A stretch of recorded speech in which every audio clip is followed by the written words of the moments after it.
এই বাচ্চাগুলো ভুল করে এমন এক জায়গায় চলে যায় যেখানে মানুষের বয়স কখনোই বাড়ে না, কিন্তু ঠিক এমন এক আজব জায়গায় এই তিন ভাই বোন কিভাবেই বা এলো, আর এখন কি তারা সারা জীবন এখানেই থেকে যাবে, নাকি এই রহস্যের পেছনে রয়েছে অন্য কোনো রহস্য? গল্পের শুরুতেই আমরা অ্যাঞ্জেলা নামের এক সিঙ্গেল মাদারকে দেখতে পাই। স্বামীর মৃত্যুর পর তিন সন্তানকে বড় করার জন্য সে নিজের বাড়িতে একটা রেস্টুরেন্ট চালায়। তো অ্যাঞ্জেলার তিন সন্তানের মধ্যে একটা মেয়ে যার নাম ওয়েন্ডি, আর দুজন যমজ ভাই ডগলাস এবং জেমস। তাদের রেস্টুরেন্টের একবারে পাশ দিয়ে একটা ট্রেনের লাইন চলে গেছে, তাই বাচ্চারা প্রায় সময় দাঁড়িয়ে দাঁড়িয়ে ট্রেনগুলোকে দেখতো। তো যাই হোক, আজকাল অ্যাঞ্জেলার রেস্টুরেন্টটা বেশ ভালোই চলছিল, কিন্তু হঠাৎ একদিন সেখানে থমাস নামের একটা ছোট্ট বাচ্চার 7 বছরের বার্থডে সেলিব্রেশন হচ্ছিল। থমাস তার বাবা মা আর অন্য বাচ্চাদের সাথে নিয়ে খুব আনন্দে নিজের বার্থডে সেলিব্রেট করছিল, কিন্তু এই সেলিব্রেশনের মাঝে কিছু লোক থমাসকে নিয়ে অনেক বেশি ঠাট্টা করতে শুরু করে। এতে বেচারা থমাস ভীষণ রেগে যায়, আর কেউ যখন তাকে খেয়াল করছিল না, ঠিক তখনই সে সোজা রেস্টুরেন্ট থেকে বাইরে বেরিয়ে যায়। আর রাগের মাথায় থমাস সোজা একটা ট্রেনে উঠে পড়ে। তবে দূর থেকে ছোট্ট ওয়েন্ডি এই সব কিছু দেখছিল। তো এরপর দেখতে দেখতে এই ঘটনার 6টা বছর কেটে যায়। ওয়েন্ডিও এখন কিছুটা বড় হয়ে গেছে, কিন্তু সেদিনের ওই ঘটনাটা সে কোনোভাবেই ভুলতে পারেনি। আসলে ওই দিন থমাস ট্রেনে উঠে যে কোথায় চলে গিয়েছিল, তারপর থেকে আর কখনোই তার কোনো খোঁজ পাওয়া যায়নি। পুরো শহরের মানুষ থেকে শুরু করে পুলিশ সবাই তাকে অনেক খুঁজেছে, কিন্তু থমাসকে আর কোথাও খুঁজে পাওয়া যায়নি। তবে শুধু থমাসই নয়, থমাস ছাড়া এই শহর থেকে গত কয়েক বছরে আরো অনেকেই এইভাবে মিসিং হয়ে যাচ্ছিল, আর কেউই জানতে পারেনি যে তারা আসলে কোথায় গেছে বা কারা তাদেরকে তুলে নিয়ে গেছে। তো যাই হোক, ওয়েন্ডির বয়স এখন 9 বছর। সে এখন তার দুই ভাইয়ের সাথে মায়ের রেস্টুরেন্টের কাজে বেশ সাহায্য করতে শুরু করেছে, আর তাদের এই ছোট্ট ফ্যামিলিটা একসাথে বেশ আনন্দেই দিন কাটাচ্ছিল। তো একদিন রাতে অ্যাঞ্জেলা তার তিন সন্তানকে গল্প শোনানোর সময় বলে যে সে বিয়ের আগে অনেক অ্যাডভেঞ্চার করতে পছন্দ করত। ট্রাভেলিং তার এতটাই পছন্দ ছিল যে একা একাই সে বিভিন্ন শহর আর গ্রামে ঘুরে বেড়াতো। কিন্তু এরপর তার বিয়ে হয়ে যায়, আর স্বামী মারা যাওয়ার পর এই পুরো সংসারের দায়িত্ব তার কাঁধে এসে পড়ে। তো এখন তো সে সারাদিন এই রেস্টুরেন্ট থেকে একটুও বাইরে যাওয়ার সুযোগ পায় না। তো মায়ের এসব কথা শুনে ওয়েন্ডি মনে মনে ভাবতে থাকে, বড় হওয়ার পর মানুষ অনেক কাজের মধ্যে আটকে যায়, তাই বড় হওয়ার আগেই তাদের নিজেদের সব স্বপ্ন পূরণ করে নেওয়া উচিত। তাছাড়া ওয়েন্ডি খুব ভালো করে জানতো যে তাদের তিনজনের স্কুল ফিস আর অন্যান্য খরচের জন্য তার মাকে কতটা হাড় ভাঙা খাটুনি খাটতে হয়। মানে তার মায়ের যেন এখন নিজের বলতে আর কোনো লাইফই বেঁচে নেই। তো এর পরের দিন স্কুল থেকে ফিরে তিন ভাই বোন যখন পাশের নদীতে মাছ ধরছিল,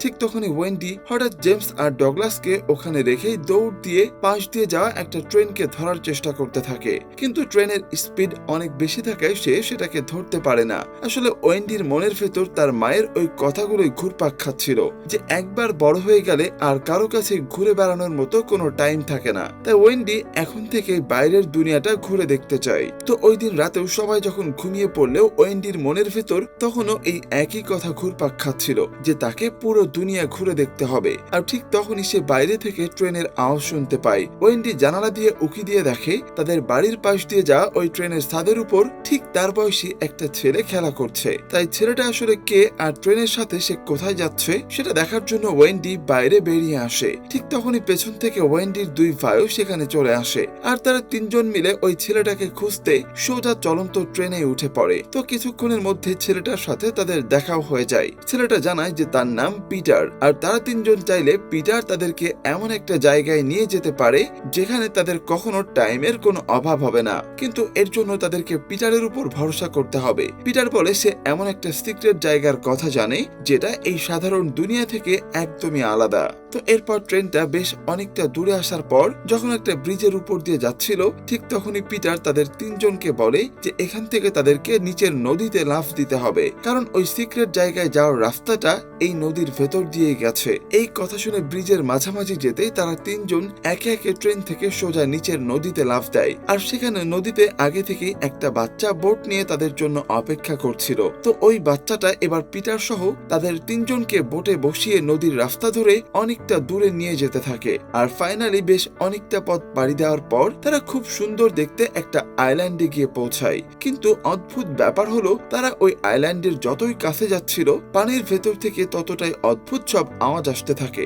এমন আওয়াজ তারা আগে কখনোই শোনেনি। ঠিক তখনই পিটার বলে যে আসলে এই পুরো দিকটাকে একটা এলিয়েন কন্ট্রোল করে, আর ওই এলিয়েনটাকে আমরা সবাই মাদার বলে ডাকি। তবে ওয়েন্ডি আর তার দুই ভাই এই দ্বীপের সৌন্দর্য দেখে একেবারে মুগ্ধ হয়ে যায়। চারপাশে প্রচুর গাছপালা, আর ঠিক মাঝখানে একটা আগ্নেয়গিরি আছে, আর ওই আগ্নেয়গিরির ধোঁয়া যেন এই দ্বীপটাকে আরো বেশি মায়াবী করে তুলেছে। তো এরপর পিটার তাদের তিনজনকে নিজের সাথে ভেতরের দিকে নিয়ে যেতে থাকে। সে জানায় যে এই আইল্যান্ডে শুধু তারাই না, বরং তাদের মতো এমন আরো অনেক বাচ্চা আছে, আর তাদের নিজেদের আলাদা একটা বড় কমিউনিটি আছে। তারা যখন কথা বলতে বলতে সামনের দিকে এগোচ্ছিল, ঠিক তখনই আরেকটা বাচ্চা তাদের দিকে এগিয়ে আসে, আর তাকে দেখে তো ওয়েন্ডি আর তার ভাইরা পুরোপুরি হতবাক হয়ে যায়, কারণ এই বাচ্চাটা আর কেউ নয়, এ ছিল সেই থমাস। হ্যাঁ, সেই থমাস যে কিনা 6 বছর আগে মিসিং হয়ে গিয়েছিল, আর পুলিশ যাকে কখনোই খুঁজে বের করতে পারেনি। কিন্তু এর চেয়েও অদ্ভুত ব্যাপার হলো, থমাস যখন মিসিং হয়েছিল তখন তার বয়স ছিল মাত্র 7 বছর, আর এখন পুরো 6টা বছর কেটে যাওয়ার পরও থমাস ঠিক ওই 7 বছরের বাচ্চায় রয়ে গেছে। থমাসকে দেখে কেউই বুঝতে পারছিল না যে তার বয়স কেন একটুও বাড়েনি, কারণ ওয়েন্ডি আর তার ভাইদের মতো করে থমাসেরও এই 6 বছরেই বেশ অনেকটাই বড় হয়ে যাওয়ার কথা। তো যাই হোক, সন্ধ্যা হতেই তারা খেয়াল করে যে এখানে তাদের মতোই আরো অসংখ্য বাচ্চা রয়েছে। তাই তারা সিদ্ধান্ত নেয় যে কয়েকদিন তারা এখানেই থাকবে, আর তারপর তারা আবার নিজেদের বাড়িতে ফিরে যাবে, কারণ বাড়িতে তাদের মা তাদেরকে দেখতে না পেলে নিশ্চয়ই অনেক দুশ্চিন্তা করবে। তো এর পরের দিন সকালে ওয়েন্ডির ঘুম ভাঙতেই সে পিটারকে দেখতে পায়। পিটার সমুদ্রের ধারে দাঁড়িয়ে খুব মনোযোগ দিয়ে পানির নিচে কিছু একটা দেখছিল। এরপর ওয়েন্ডিকে দেখে পিটার তাকে এই আইল্যান্ডের আসল সত্যিটা জানাতে শুরু করে। তারা দুজন প্রথমে সমুদ্রের পানিতে লাফ দেয়, আর পিটার ওয়েন্ডিকে দেখায় যে পানির নিচে খুব অদ্ভুত দেখতে একটা এলিয়েন ক্রিয়েচার সাঁতার কাটছে। এরপর পিটার তাকে সব খুলে বলে যে এই ক্রিয়েচারটা আসলে পৃথিবীর নয়, বরং অন্য কোনো গ্রহ থেকে একটা উল্কাপিণ্ডের মাধ্যমে সে এই আইল্যান্ডে এসে পড়েছিল, আর তারপর থেকে এই এলিয়েনটা এই আইল্যান্ডটাকে নিজের বাড়ি বানিয়ে নিয়েছে।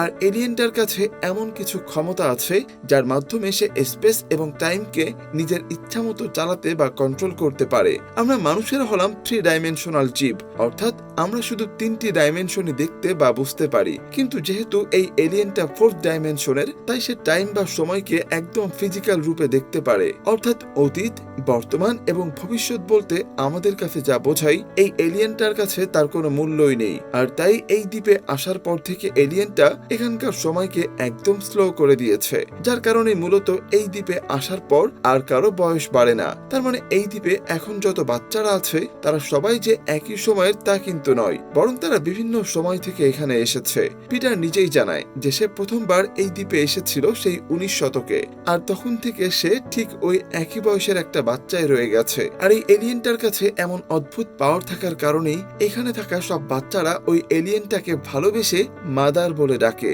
এসব শুনে ওয়েন্ডিরও তখন মনে পড়ে যায় যে গত কয়েক বছর ধরে তাদের শহর থেকেও বিভিন্ন বয়সের মানুষ গায়েব হয়ে যাচ্ছিল, মানে থমাসের মতোই তারাও সবাই হয়তো এখানেই চলে এসেছিল। আর যেহেতু এখানে বয়স বাড়ে না, তাই যে কেউ এখানে এসে বয়স বাড়ার টেনশন ছাড়াই নিজের ইচ্ছা মতো যতদিন খুশি বেঁচে থাকতে পারে। তবে পিটার এরপর আরেকটা গোপন ভয়ঙ্কর তথ্য রিভিল করে। সে জানায় যে তাদের বয়স ঠিক ততদিন পর্যন্তই বাড়বে না যতদিন এই এলিয়েন অর্থাৎ মাদার চাইবে, আর এই জন্য তাদেরকে মাদারের উপর পুরোপুরি ভরসা রাখতে হবে। কিন্তু যদি কখনো ভুল করে কারো ভরসা ভেঙে যায়, তাহলে ব্যাপারটা পুরো উল্টো হয়ে যায়। তখন শাস্তি স্বরূপ তাদের বয়স অস্বাভাবিকভাবে খুব দ্রুত বাড়তে শুরু করে। তো এরপরের বেশ কয়েকটা দিন ওয়েন্ডি আর তার ভাইরা এই দ্বীপের পরিবেশের সাথে একদম পুরোপুরি মানিয়ে নেয়, আর সবাই মিলে একসাথে খুবই মজা করতে থাকে। এখানে কারো কোনো চিন্তা বা টেনশন ছিল না, কারণ তাদের সবার প্রয়োজনীয় খাবার আর পানি সেই মাদার এলিয়েনটাই জোগাড় করে দিত। এদিকে ডগলাস আর জেম তো মনে মনে সিদ্ধান্ত নিয়েই ফেলেছিল যে তারা চিরকালের জন্য এখানেই থেকে যাবে আর অমর হয়ে যাবে, কারণ এখানে থাকলে তো তাদের বয়স আর কখনোই বাড়বে না। কিন্তু অন্যদিকে ওয়েন্ডির মাথায় ছিল অন্য চিন্তা। সে ভাবছিল যে তারা এখানে আর মাত্র কয়েকটি দিনই থাকবে, তারপরে তাদেরকে আবার নিজেদের মায়ের কাছে ফিরে যেতে হবে। তো একদিন ওয়েন্ডি যখন ঘুমাচ্ছিল, ঠিক তখনই সে হঠাৎ দেখতে পায় যে একটা বুড়ো লোক তার খাবার চুরি করছে, আর ওয়েন্ডিকে দেখা মাত্রই সে দৌড়ে সেখান থেকে পালাতে থাকে। ওয়েন্ডি লোকটার পিছু নিতে নিতে বুঝতে পারে যে এই আইল্যান্ডের অন্যদিকে কিছু একটা আছে, যে ব্যাপারে পিটার তাকে কিছুই জানায়নি। আর এই বুড়ো লোকটা দৌড়ে ঠিক ওদিকেই যাচ্ছিল। তো এরপর পিটারের কাছে এই ব্যাপারে জানতে চাইলে সে রিভিল করে যে এই বুড়ো লোকটাও একসময় তাদের মতোই একটা বাচ্চা ছিল, কিন্তু সে মাদার এলিয়েনের উপর থেকে তার বিশ্বাস হারিয়ে ফেলেছিল, যার কারণে তার বয়স দ্রুত বেড়ে সে বুড়ো হয়ে গেছে। তবে ওয়েন্ডি আপাতত এই ব্যাপারে খুব একটা মাথা ঘামায় না। এরপর সে তার দুই ভাই আর পিটারের সাথে কাছেই থাকা একটা বোটে করে ঘুরতে বেরিয়ে পড়ে। তারা সবাই পানিতে সাঁতার কেটে বোটের আলাদা আলাদা অংশে যাচ্ছিল, কিন্তু ঠিক তখনই জেমস আর ওয়েন্ডি রিয়েলাইজ করে যে তাদের আরেক ভাই ডগলাস, যে কিনা পানিতে তাদের ঠিক পেছনেই ছিল, সে তো এখনো পানি থেকে বাইরে উঠে আসেনি। তাই ডগলাসকে খোঁজার জন্য তারা দুজন আবারও সাথে সাথে পানির নিচে চলে যায়, কিন্তু অনেকক্ষণ খোঁজাখুঁজির পরও তারা ডগলাসকে কোথাও খুঁজে পায় না। এদিকে ততক্ষণে বাইরে থেকে বাকি বাচ্চারাও সাহায্য করতে সেখানে চলে আসে, আর বেশ কিছুক্ষণ খোঁজার পর তারা জেমস আর ওয়েন্ডিকে পানি থেকে বাইরে তুলে আনে। আর এই ঘটনা থেকেই সবাই মোটামুটি শিওর হয়ে যায় যে ডগলাস হয়তো পানিতে ডুবেই মারা গেছে। তো জেমস, যে কিনা ডগলাসের যমজ ভাই ছিল, সে চোখের সামনে ভাইকে হারিয়ে সে এই ঘটনায় সবচেয়ে বেশি ইমোশনাল হয়ে যায়। আর ঠিক এই কারণেই পরের দিন সকালে জেমসের ঘুম ভাঙতেই সে খেয়াল করে যে তার একটা হাতে হঠাৎ করেই বয়স্কদের মতো চামড়ায় ভাঁজ পড়ে গেছে। দেখে মনে হচ্ছে এটা যেন কোনো বুড়ো মানুষের হাত। আর এটা দেখে ওয়েন্ডি সাথে সাথেই বুঝতে পারে যে ডগলাসকে হারানোর কারণে জেমস আসলে মাদারের উপর থেকে পুরোপুরি বিশ্বাস হারিয়ে ফেলেছে, আর তাই এখন থেকে জেমসের বয়সও খুব দ্রুত বাড়তে শুরু করবে। তাই নিজেকে এই বুড়ো হওয়ার হাত থেকে বাঁচাতে জেমস এবার একটা তলোয়ার নিয়ে তার ওই ইনফেক্টেড হাতটাকেই কেটে ফেলতে চায়, যাতে এই বুড়ো হয়ে যাওয়ার ব্যাপারটা আর সারা শরীরে ছড়াতে না পারে। পিটারও তখন বলে যে আজ পর্যন্ত এই ট্রিকটা কেউ ট্রাই করে দেখেনি। তো এরপর তারা তিনজন মিলে ঠিক এই কাজটাই করে ফেলে, কিন্তু হাত কাটার পর ওয়েন্ডি খুবই ভয় পেয়ে যায় আর ভাবে জেমসের ওই কাটা হাতে আবার নতুন করে কোনো ইনফেকশন হয়ে যেতে পারে। তাই সে ঠিক করে জেমসের হাতটা ভালোভাবে ট্রিটমেন্ট করার জন্য তাকে এখন কোনো বড় মানুষের সাহায্য নিতে হবে। এরপর তারা দুজন সামনের দিকে এগোতেই খুব তাড়াতাড়ি ওই বুড়ো লোকটাকে দেখতে পায়, যে কিনা এর আগে ওয়েন্ডির খাবার চুরি করে পালিয়েছিল। তো ওয়েন্ডির কথায় ওই বুড়ো লোকটা জেমসকে সাথে নিয়ে আইল্যান্ডের অন্য একটা অংশ নিয়ে যেতে থাকে। সেখানে গিয়ে তারা দেখে যে ওই লোকটার মতো এমন আরো অনেকেই আছে যারা মাদারের উপর থেকে বিশ্বাস হারিয়ে ফেলাই হঠাৎ করে বুড়ো হয়ে গেছে। ওয়েন্ডি এখানে একটা জিনিস খেয়াল করে যে আইল্যান্ডের এই অংশের মানুষদেরকে বেঁচে থাকার জন্য কষ্ট করে মাছ ধরতে হচ্ছে, কারণ মাদারের উপর ভরসা না থাকায় মাদার তাদেরকে আইল্যান্ডের ওই পাশের বাচ্চাদের মতো জঙ্গল থেকে ফলমূল বা অন্য কোনো খাবারই দেয় না। এরপর সেখানকার ওই বুড়ো মানুষগুলো ওয়েন্ডিকে রিফিল করে যে যদি তারা কোনোভাবে পানির নিচে গিয়ে ওই এলিয়েন ক্রিয়েচারটাকে খুঁজে বের করে মেরে ফেলতে পারে, তাহলে সবকিছু আগের মতো একদম ঠিক হয়ে যাবে। তারা তাদের হারিয়ে যাওয়া বয়স আবার ফিরে পাবে, আর এই পুরো আইল্যান্ডের সময় আবার আগের মতো নরমালি চলতে শুরু করবে। আর ঠিক এই কারণেই তারা সবাই মিলে প্ল্যান করছিল যে কিভাবে ওই এলিয়েনটাকে ধরে জানে মেরে ফেলা যায়। এদিকে ততক্ষণে তারা জেমসের কাটা হাতটা ট্রিটমেন্ট করে শক্ত করে বেঁধে দেয়, যাতে সেখান থেকে আর রক্ত না পড়ে। তবে এতক্ষণে ওয়েন্ডি আর জেমস দুজনেই খুব ভালো মতোই বুঝে গিয়েছিল যে শুরুতে এই আইল্যান্ডটাকে তাদের যতটা সুন্দর মনে হচ্ছিল, এর আসল সত্যিটা কিন্তু ততটাই ভয়ানক আর উল্টো। এদিকে ভাই হারানোর রাগে জেমস তো ওয়েন্ডিকে ছেড়েই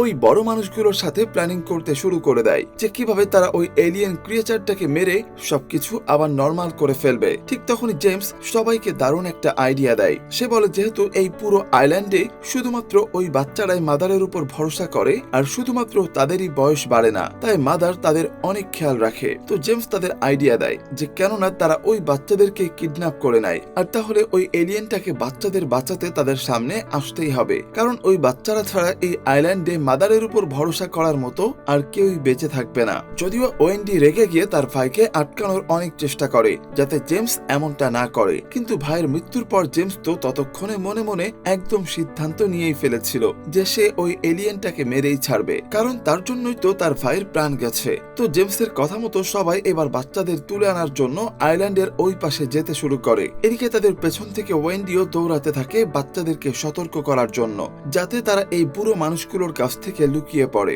কিন্তু দুর্ভাগ্যবশত ওই বুড়ো মানুষগুলো আগে ভাগে সেখানে পৌঁছে যায়, আর ওয়েন্ডি সেখানে গিয়ে দেখে যে তারা ইতিমধ্যে সব বাচ্চাকে তুলে নিয়ে গেছে। সেখানে শুধু পিটার একা বেঁচে ছিল, যে কিনা ওদের আসতে দেখে লুকিয়ে পড়েছিল। তো এরপর ওয়েন্ডি আর পিটার একসাথে পাহাড়ের উপর থেকে দেখতে পায় যে জেমসের কথা মতো ওই বুড়ো লোকগুলো সব বাচ্চাদেরকে সমুদ্রের ধারে নিয়ে গেছে আর তাদেরকে জোর করে একটা বোটে উঠাচ্ছিল যাতে তাদেরকে বাঁচানোর জন্য ওই এলিয়েনটা পানির নিচ থেকে বাইরে বেরিয়ে আসে। ঠিক তখনই ওয়েন্ডির চোখ এমন একটা বুড়ো লোকের উপর পড়ে যে কিনা একটা লোহার হুক বাঁকা করছিল। ওয়েন্ডি খেয়াল করে যে লোকটার একটা হাত নেই, আর সাথে সাথে সে বুঝতে পারে যে এটা অন্য কেউ নয়, বরং তারই ভাই জেমস। আর মাদারের উপর থেকে ভরসা হারিয়ে ফেলায় এতক্ষণে তার বয়স অস্বাভাবিকভাবে অনেকটাই বেড়ে গিয়ে সে রীতিমতো বুড়ো হয়ে গেছে। এদিকে জেমসের লিডারশিপে ওই বুড়ো মানুষগুলো সব বাচ্চাদের একটা নৌকায় তুলে সমুদ্রের দিকে নিয়ে যেতে থাকে।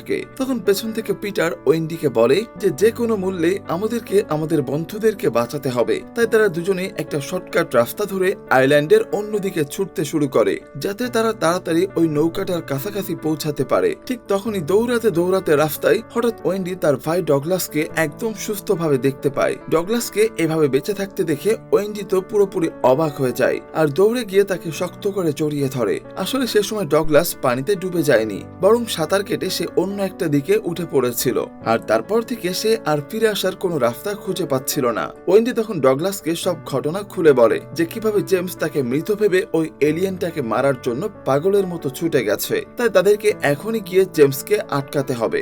তো এরপর তারা দুজনে তাড়াতাড়ি ওই নৌকার কাছে চলে যায়। তবে শুরুতে নৌকার উপরে তারা কাউকেই দেখতে পায় না। তাই ওয়েন্ডি আর ডগলাস চুপি চুপি ওই বড় নৌকায় উঠে তাদের সব বন্ধুদের বাঁধন খুলতে শুরু করে। কিন্তু ঠিক তখনই পেছন থেকে ওই বুড়ো লোকগুলো এসে তাদের দুজনকে ধরে ফেলে আর তাদেরকে আটকে সোজা তাদের লিডারের কাছে নিয়ে যায়। সেখানে গিয়ে ওয়েন্ডি আর ডগলাস যা দেখে তাতে তারা পুরোপুরি হতবাক হয়ে যায়। তারা দেখে হাতে একটা লোহার হুক নিয়ে খুব বয়স্ক একজন লোক ভেতরে আসছে। আর এই লোকটা অন্য কেউ নয়, এই লোকটা হলো স্বয়ং জেমস, যার বয়স এখন আগের চেয়েও অনেক গুণ বেড়ে গিয়ে সে একেবারে বৃদ্ধ হয়ে গেছে।